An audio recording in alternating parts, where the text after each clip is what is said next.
there, and 1/3 of the residents lived in 20% of the most deprived area in the UK. That's to do with income. And besides this, we have other indicators like employment, education, health, crimes, barrier to housing, living environment, and this is all there. But the link we're trying to make here is there is a strong correlation between deprivation and BME communities, and how they're also being targeted for what some perceive to be regeneration, but is rather the opposite. So, looking at some statistics from the 2011 census, we know that there's about 54 population white in Southwark, 28 people were identified as black, Asian 12%, and other 6%. Who are these others? Where's the Latin American community? Where's the Gypsy and Traveler community? There's a lack of representation there. And again, just to put in perspective, 40th most deprived out of the 326 local authorities of England, and 9th out of 33 local London authorities.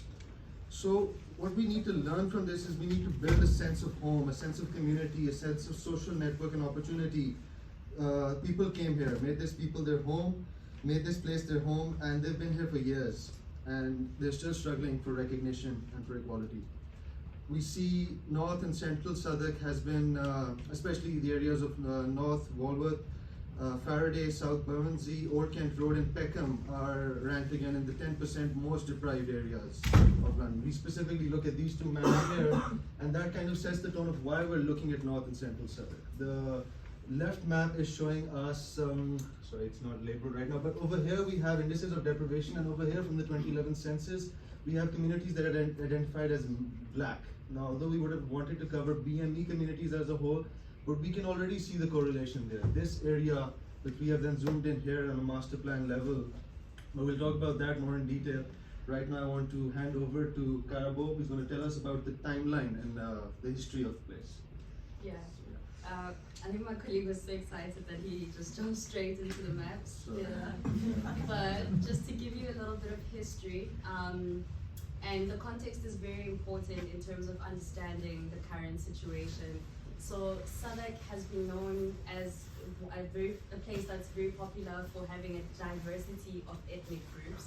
And the history of regeneration started as early as the 1960s, where the council introduced laws and regulations and programs that were considered as the slum clearance programs, where the idea, and this was a reframing of a narrative, was that there was a market failure that was happening as a result of lack of investments from the private sector. And so their idea of re-attracting private investors into the area was to redevelop the areas that were otherwise considered as unattractive or bringing no financial value. And of course, as you can imagine, these areas were the ones that were mostly occupied by, as Asim mentioned earlier, deprived communities.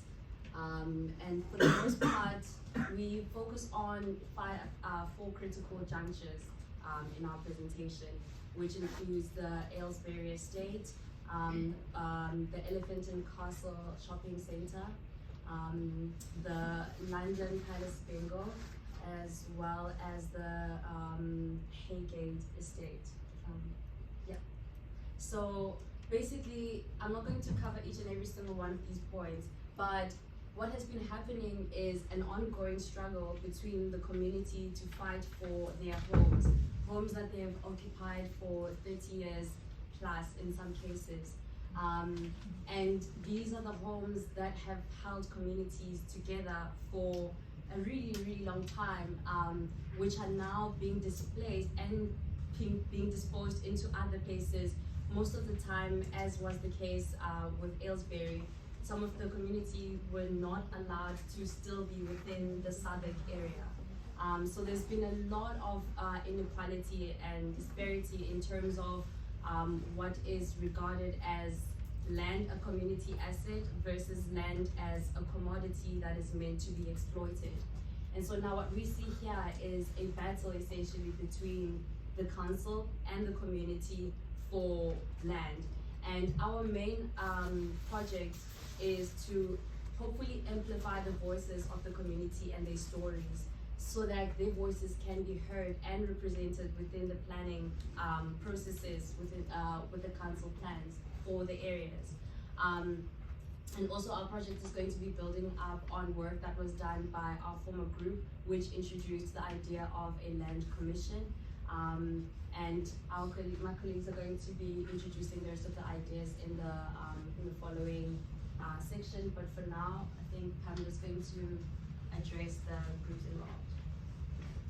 Do you want to say anything else about the? Do you wanna, sorry, we've been a bit haphazard, I apologize, but like, to link back with the map and what we were talking about community groups, just identifying what even the previous group talked about in terms of opportunity areas and that correlation between North and Central Southern. We see OKR and Elephant Castle as huge opportunity areas, and up in the North we have Southern Council headquarters, and how essentially the fights that we're talking about are very scattered, and even in the case of Elephant and Castle, there's need for collective recognition, coming together for shared goals.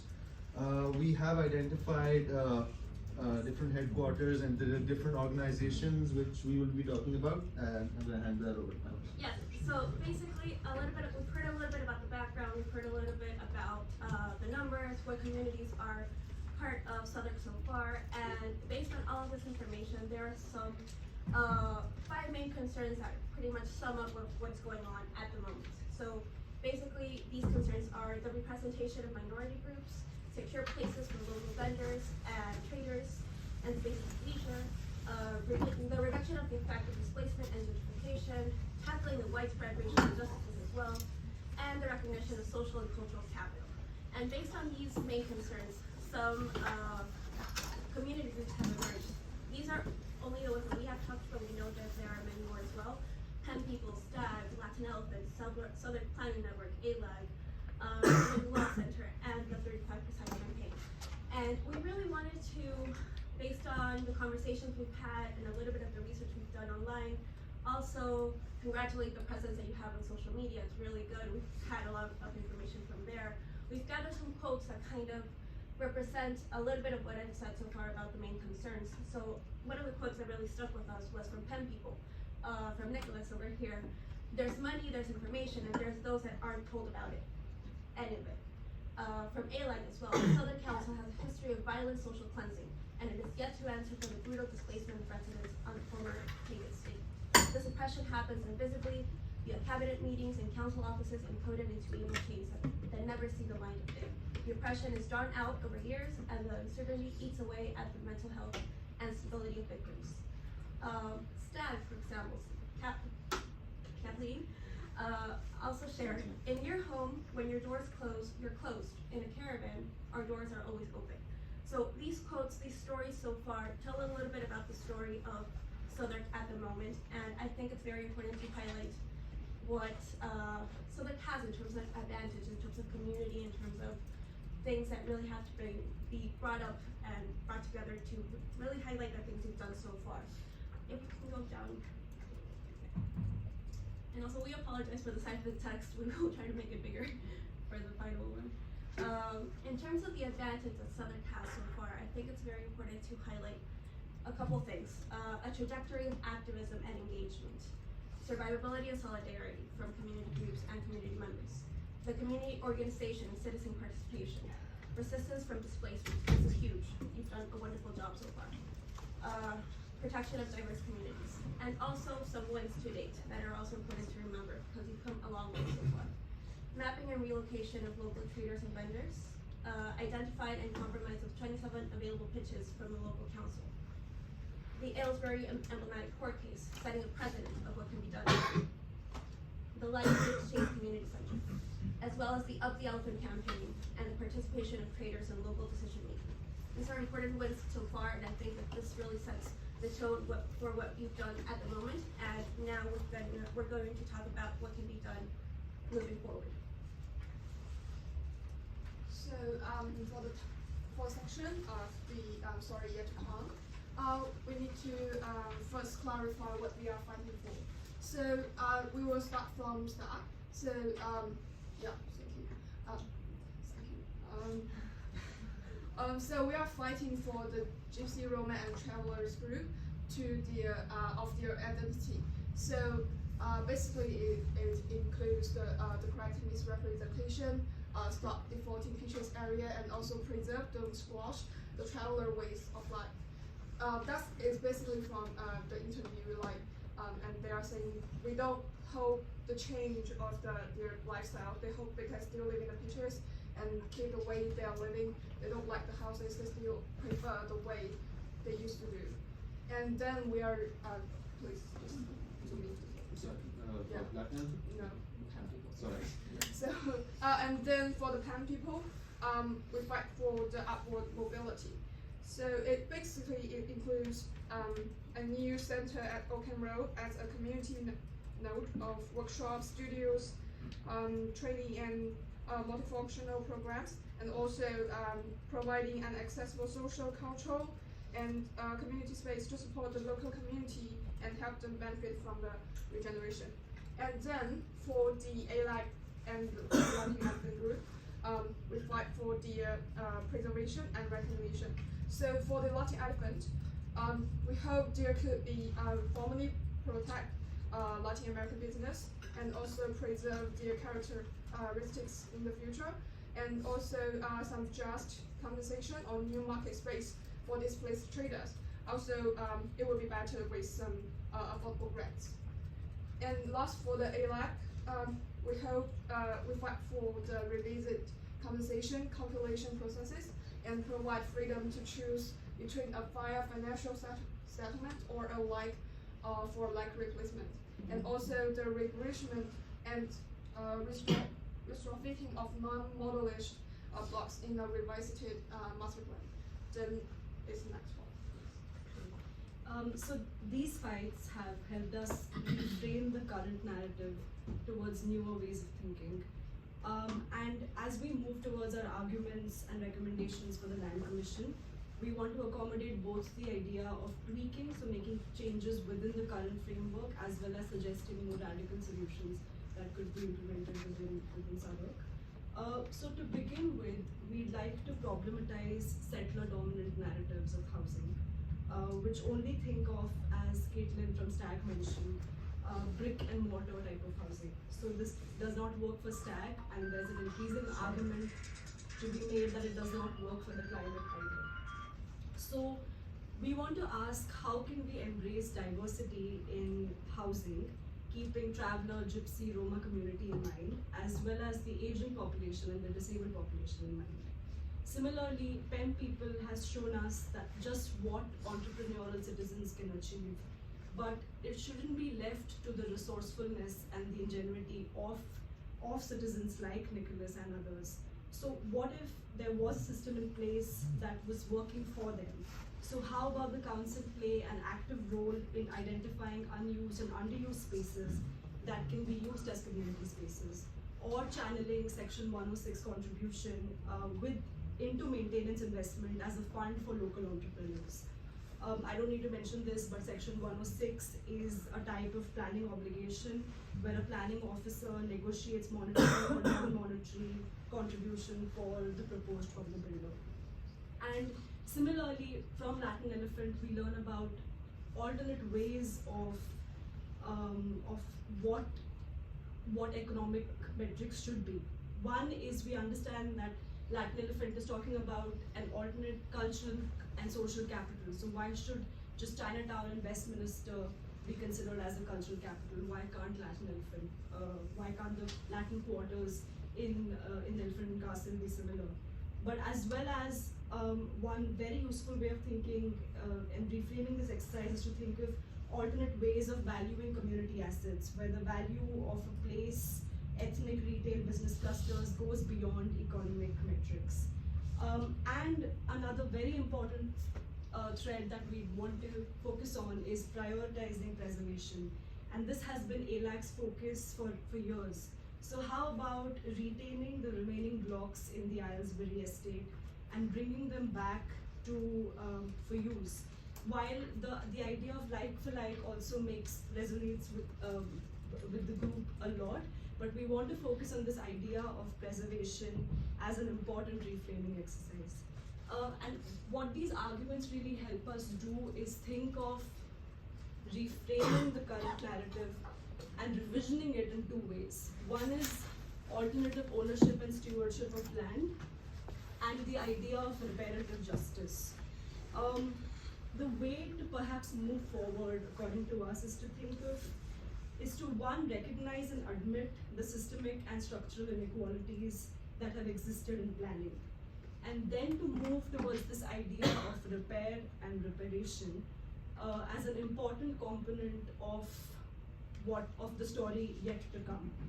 And to sort of drive home this point, I want to quote American author Ta-Nehisi Coates, who talks about reparation in this way, and I quote, "What I am thinking about is more than recompense for past injustices, more than a handout, a payoff, hush money, or a reluctant bribe.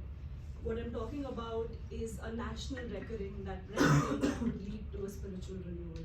So we find this idea of reparation a very important instrument in thinking about the story yet to come. And keeping this in mind, we've come up with 3 recommendations for the Land Commission. Number 1, acknowledge the history of marginalization of BME communities and commit to conducting an audit of laws as a basis of long-term program of reparation. Number 2, acknowledging that there has been a lot of community movements and participation, but it needs to be amplified. Create a citizen-led body that uses participatory processes for a transparent flow of information, the body which assesses and monitors land policies, and create a space for generation of new ideas on use of land. And number 3, essentialize alternative ownership, stewardship of land, such as the creation of community land trusts with a focus on race and ethnicity for inclusive regeneration.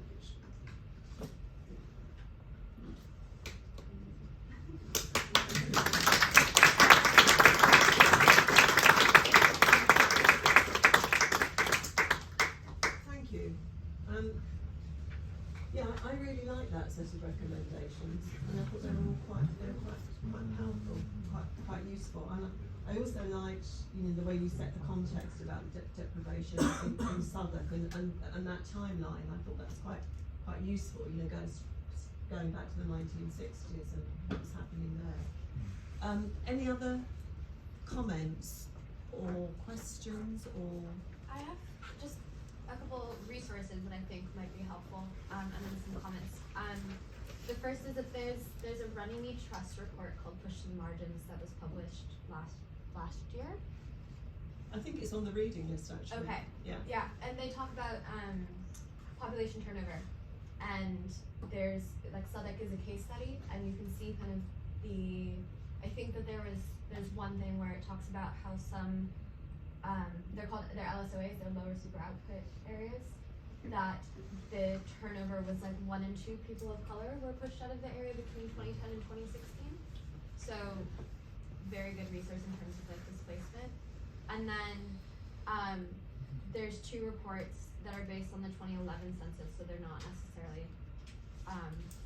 totally in date, but one's called No Longer Invisible, and the other is Towards Visibility, and they're about calculations of the Latin American population. I think it's UK wide, but it looks at through migrants as well, so you get a better and more accurate counting than you would otherwise. I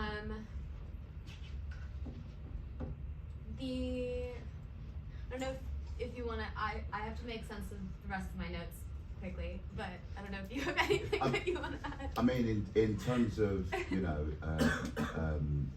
because you mentioned the low super output areas. So as a small community organisation, I call myself a small community organisation.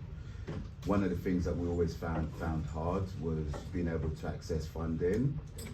And if you go back to the low super output areas, I think in the last census, I think we were at, and I think you mentioned the figure, we hovered about 10 to top 10 to top 15 most deprived wards. I was looking up some information the other day, and I think now we're ranked number 3, which actually says that Old Cape Road is very good. But the question is, statistically it's good, but for statistically, who is it actually good for? Because it's not actually statistically good for many of the residents that live on Bermondsey or live on the Old Kent, on the Peckham side of Old Kent Road, which now means that for small community groups who want to do things without council funding, it becomes more and more difficult. And you know, even, and I will say this, that even council funding, I've received council funding, I'll be honest with you, it's not worth it. But sometimes you just have to take it, and it actually compromises what you want to do, if that makes sense. So sometimes the council giving community infrastructure levy, I'm about to ask for some more community infrastructure levy, but it comes with its problems, because then what they start doing is they start pushing you around, telling you what to do, you know. And I think if we can't access external funding, like a lot of the charities, and Southwark has a lot of charities, a lot of big charities were not helping the smaller organisations. So this is where you start having all these problems in terms of race, ethnicity and regeneration. I think that is something that needs to be addressed. Yeah. I think just one other thing I would change. I think for the Latin elephant section you said something about, do you mind going back down to the, Sorry, to the next one? yeah, that's perfect, where the blue is right there. Yeah, formally protect Latin American businesses. I would honestly change that to migrant and ethnic businesses. Like, our focus, although part of it is to establish a Latin quarter, and a huge part of that is to kind of recognize the role of the Latin American community in the area, our goal as an organization is generally migrant and ethnic businesses, which is what most of the independent traders, if not all the independent traders, are. Jerry, why don't you make a point? Yeah, the point about using S106 funding for local entrepreneurs, that's not a bad idea. I do know of examples where S106 funding has been used, not necessarily for local entrepreneurs, but certainly to protect local businesses who will be detrimentally affected by new developments, such as in supplying soundproofing for a local microphone. Maybe not the best example, but it is an example that shows that it can be done. But there's a lot of demand on it though. All local community groups want to get their hand on S106 money or community infrastructure levy for local parks, green space and so on, for educational work as well. But that's just the baseline. There is absolutely no reason whatsoever why a developer can't give you as much money as they choose, actually. They can give you what they'd like. So I think that's something to bear in mind. But if you are going to succeed in getting any resource from these developments, it's got to be done before the developer gets their planning permission. After they get their planning permission, they're not entitled to give you anything at all. I like the 4 examples that you gave to illustrate your presentation of the Aylesbury estate, the Haygate estate, and the shopping centre. And and particularly picking out the London Palace's bingo hall. We know a lot about, we know from experience a lot about what happens to traders and what happens to local residents. What maybe we don't pay so much attention to is just what happens to other people who are using an area such as the Elephant Castle. Thousands of people pass through the Elephant Castle every day who are affected by what's going on there at the moment. And I would recommend a film which really brings this home. I don't know how many people may have seen it or heard of it, called The Palaces. It's a very simple film, lasts about half an hour. It's specifically about what happened to the people who used the bingo hall. Absolutely brilliant film, but it's not easy to access now on YouTube, I is it? can email Joe and Daniel, who did Elephant, and I can see if I can share both of those films that we did the screening for. I think this is a really, really important issue, because when you watch that film and you see the amount of people for whom that place was an absolute lifeline, for all sorts of reasons, and the cultural mix and the supportive environment, and it fed people. I mean, it's just a travesty that somewhere like that goes, and it's. And just one last point about the leaseholders on the Aylesbury estate. I would imagine about 90%, you will know, I would imagine about 90% of the leaseholders on the Aylesbury estate are from black and ethnic minority backgrounds. And this, it strikes me as one of the least regarded aspects of state regeneration in London. I don't believe that the Aylesbury is untypical. This aspect of state regeneration, where leaseholders are provided with very, very little compensation for the loss of their homes, is disproportionately affecting leaseholders from black and ethnic minority backgrounds, and I don't think it's recognised in policy, and I don't think it's recognised in practice. So that's a point well taken. Yeah, really interesting point. Richard, do you want to introduce yourself? I don't know if you've spoken. Would you introduce yourself? Is everyone introduced? Yeah, we did, yeah, because you were late. Well, I mean, I'm here as an active member of Southwark Planning Network, and I actually live together with Amir, who's sitting next to me. We live in an opportunity area that's not been mentioned at all today yet, and yet it is an opportunity area in Southwark. That's around London Bridge and Bankside communities. And I live at the London Bridge end of it, and Amir's at the back, very active in the Bankside part. That's just an aside, really, but I think it does need some visibility.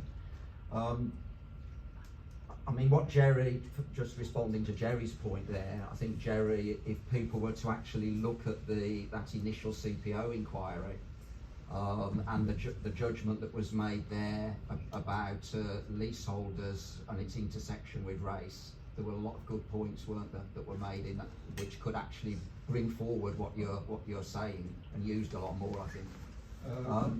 Yeah. But the point I wanted to make is really that, and I understand why you're doing it this way, and in a way it's part of our direction. But you're touching the tip of the iceberg, aren't you? You're touching a few activist organisations. But actually the title is about race, ethnicity, regeneration, the Southwark story. So I think there needs to be a lot more recognition of actually the people level in Southwark. So the African communities, particularly the West African communities, are very large in Southwark. I'm not hearing that coming through really very much at all. I'm not hearing about Muslim communities in Southwark, who are also substantial and have a lot of issues. And linked to that, I think you're missing an important issue around places of worship.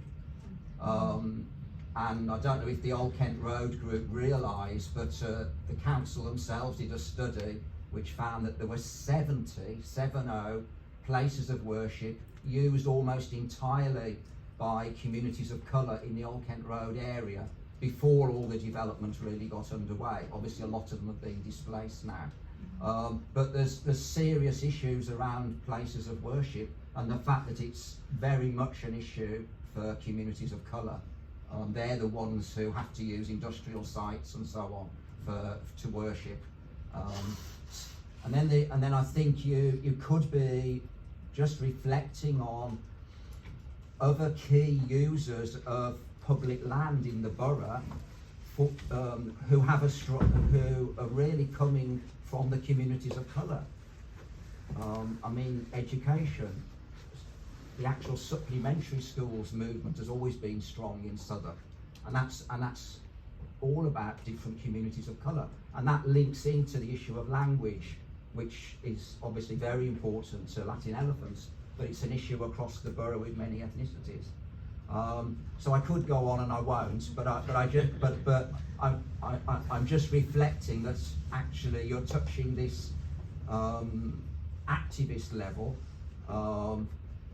There's actually many less activist, less visible community groups around education and health, worship and so on, which also have very key intersections with public land in our borough, and needs a bit of reflection. And then the elephant in the room, if you like, is what is the relationship between these activist groups that you've interviewed and Southwark Planning Network? And I would say it's a very poor relationship. And if that relationship's poor, how are we going to work together to influence the Land Commission? I think just one last thing, kind of building on the community level aspect that I think both Nicholas and Richard just raised, but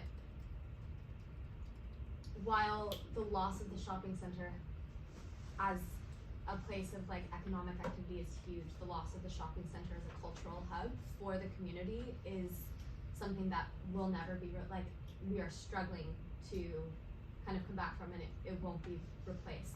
The lack of meeting spaces, the inability, the implications for traders to not actually be able to talk to each other about what's going on, the kind of restrictions now on organizing that have come with new leases, their inability to, because there's no place, because they've been kind of atomized in these different relocation sites, and because there's no place for them to come together that's easily accessible, they have to either take time away from running their businesses or just disengage entirely. And so the loss, and also just the wider loss to the community, not having a place where you can get advice on visas and immigration, on where to just like get your national insurance number, where to find housing, where to find childcare, all of the loss of this place, which was more or less made what it was because of the community, the migrant ethnic traders that made that place there, like that had their businesses there. Like the success of the shopping center had nothing to do with who owned it or the council. It had entirely to do with the communities that made it kind of their hub. And so I think in many ways similar, I guess, maybe to like PEM people is powerful because the people who use it are the people, or who put it together are the people who benefit from it. That's what has been lost with the shopping center. They're no longer in a place that's been created and kind of organically from their own work and from their own effort. They've been put in places that don't meet their needs and that were not created either with the intent to meet their needs or with the flexibility for them to shape it to fit their needs. Yeah, thank you. Guy, you want to make a point? Yeah, just a couple of very quick points. One is just that there's, you'll notice already, the air quality map is another level of statistical deprivation that perfectly maps over your blue map. And secondly, just with Richard's caveats actually, but I mean, with your recommendations, I would be a very strong advocate of making that not one of the issues as we all look at the Old Kent Road in particular, which is really where we started, but the issue, to make it to stage it as the location in London where this issue is the name of the game and is the fight, and that would require engaging larger actors, I think, to do that, to go really make it the place where this thing is sped up in this culture world, because it part for its own purpose, but also because it activates all of the other concerns that infiltrate everything else. So it's about existing communities. The people who do worse in opportunity area culture is the existing communities. One way or the other get displaced, ignored, trampled, blah blah blah. And so it's a way of responding to it too. Thank you. Thank you.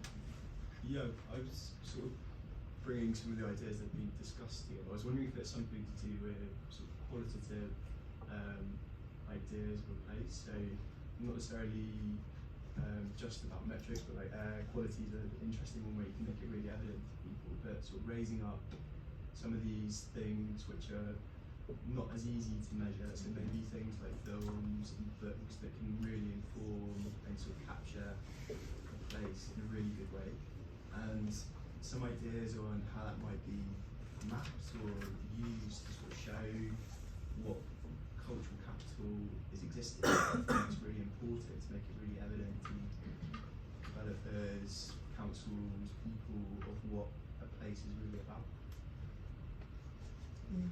Thank you. Thank you.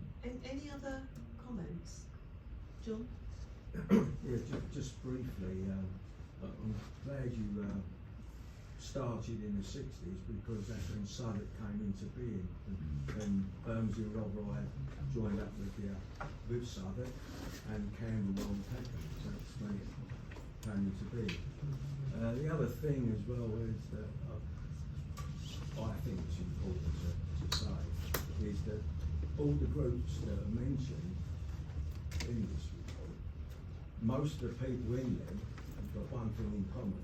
They're all working class people. And, you know, and it's always the areas, the areas that they pick on, the planners and the developers, they always pick on the areas of the working class. Yeah. They don't go to Dulwich.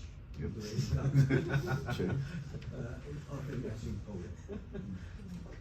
Thank you. Okay, thank you for that presentation. I think we're going to have a short break now. Yeah, Is that right? we'll squeeze the break a little bit to try and get Yeah. through to the infill presentation as fast as possible. But yes, Yes. comfort break. There's a Comfort break for toilet 10 conference. minutes. Thank you very much.